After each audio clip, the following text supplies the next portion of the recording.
La bagarre des chaussures, écrit par Charlotte Grossetête.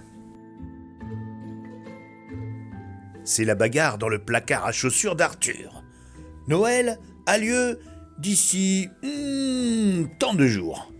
Et les souliers ont commencé à se disputer.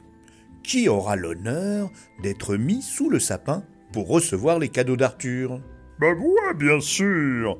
Déclare le soulier en cuir. Je suis si beau avec ma boucle dorée. La maman d'Arthur prend grand soin de moi. Elle me fait des séances de maquillage régulières avec ce cirage noir qui brille à la lumière. Je suis le soulier préféré. Inutile de rêver, mes amis. C'est moi qui... Prétentieux, vaniteux, bougonne la basquette indignée. Tu n'es qu'un coquet peureux. Il te faut des tapis tout doux, des trottoirs tout lisses. Moi, je sais courir dans les bois, je sais jouer au foot, pédaler à toute allure sur le vélo d'Arthur. Je suis une chaussure sportive et pleine d'énergie. C'est moi, la chérie. D'ailleurs, Arthur me l'a dit, je ne lui donne pas d'ampoule. Avec toi, il lui faut des rouleaux de sparadrap. Taratata, Siffle la botte. c'est moi la reine en cette saison. Je ne crains ni la pluie, ni la neige, ni le plus affreux des mauvais temps. Arthur me choisira, sûrement. Et moi, Gémit la sandale en plastique. c'est injuste. On ne parle pas de moi, tout ça, parce que je suis une chaussure d'été. Les autres se mettent à ricaner. Tu t'es regardé? Minable nouille de plage. Allez, rendors-toi jusqu'aux grandes vacances. Bande de jaloux! Hurla la sandale. Vous m'enviez parce que vous restez enfermés dans la ville tout l'été, pendant que je cours sur les sables et que je pêche les crevettes. Soudain, le branle-bas de combat cessa tout net.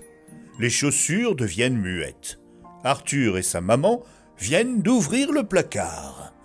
Le soulier ciré tente de se faufiler discrètement par devant, mais la basquette lui fait un croche-pied pour l'empêcher d'avancer, J'ai grandi. dit Arthur. Toutes ces chaussures, elles me font mal au bout des pieds. Eh bien, justement, je viens de t'en acheter une nouvelle paire. Répond maman en attrapant une boîte sur l'étagère. Arthur ouvre le carton. Qu'elles sont belles. On dirait des coccinelles. Ce sont de superbes chaussures rouges, avec 3 points noirs sur le côté. Elles sourient jusqu'aux oreilles, ce qui les rend encore plus belles. Maman assure à Arthur.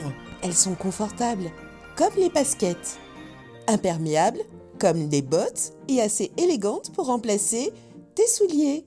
Merci maman, je vais les mettre dès maintenant pour m'en faire des amis. Ce sont elles que je poserai sous le sapin de Noël. Avec leurs grandes pointures, elles pourront contenir encore plus de surprises.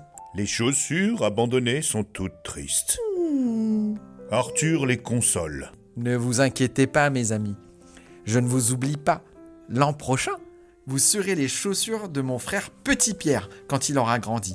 Et grâce à lui, vous retournerez sous le sapin, c'est promis.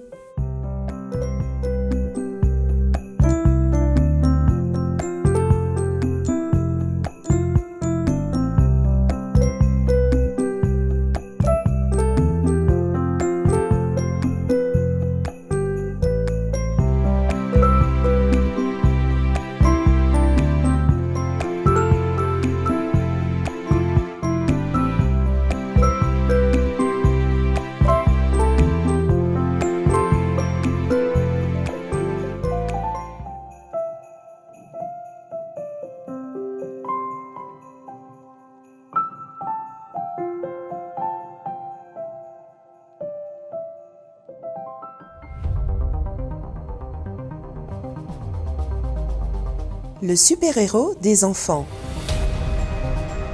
d'Armel Guéguin. Quelques jours avant la grande nuit de Noël, 8 célèbres reines se dégourdissent les pattes, tandis que leur maître, le Père Noël en personne, scrute l'horizon d'un air songeur. Mais un objet volant non identifié passe à toute vitesse sous sa barbe, lui frisant la moustache aux extrémités. Sacré nom d'une bûche de Noël! Quel est le malotruc qui ne respecte pas la priorité? Oh oui, grand-père. Vous ne voyez pas que vous êtes sur la piste d'entraînement des super? Vous avez besoin de lunettes? Des super chauffoirs, oui. Marmonne le Père Noël dans sa barbe. Pardon? Lui crie l'autre. Oui, c'est moi, Superman, le héros des enfants. Et j'aimerais m'entraîner tranquillement. Alors, soyez gentils, hein? Allez promener vos biches ailleurs. Merci, merci. Quel affront! Le Père Noël rougit de colère.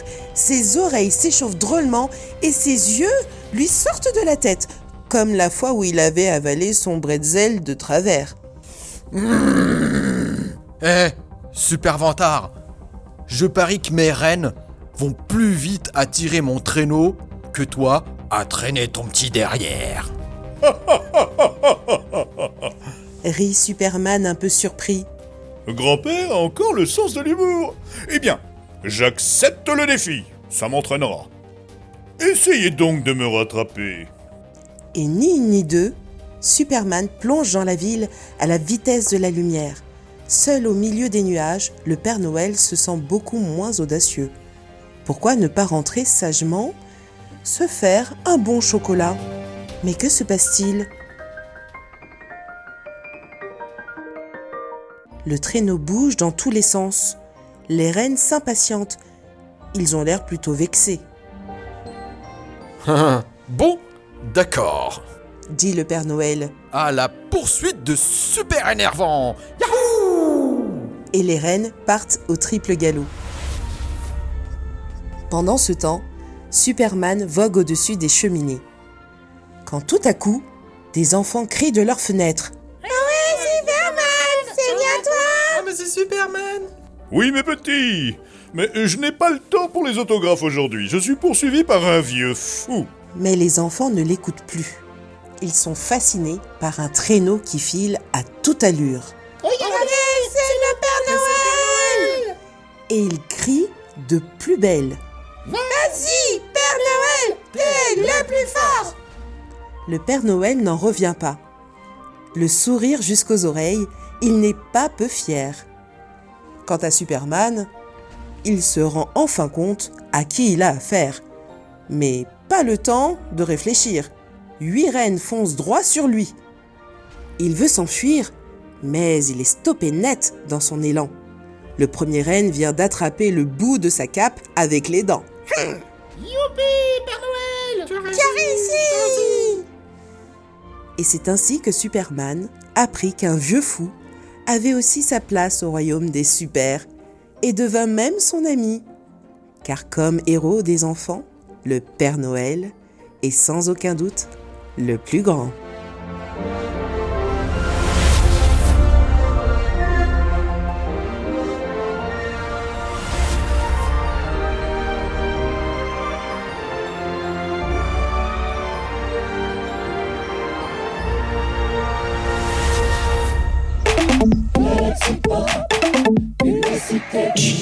Papa, c'est quoi Galaxy Pop? Galaxy Pop, c'est plein de vitamines et de minéraux. C'est bon pour ta croissance et pour développer goût et curiosité. Avec un grand bol de Galaxy Pop tous les matins, tu pourras découvrir des mondes passionnants avec tes oreilles. Galaxy Pop, le label des cerveaux costauds. Galaxy Pop, on va bien s'entendre.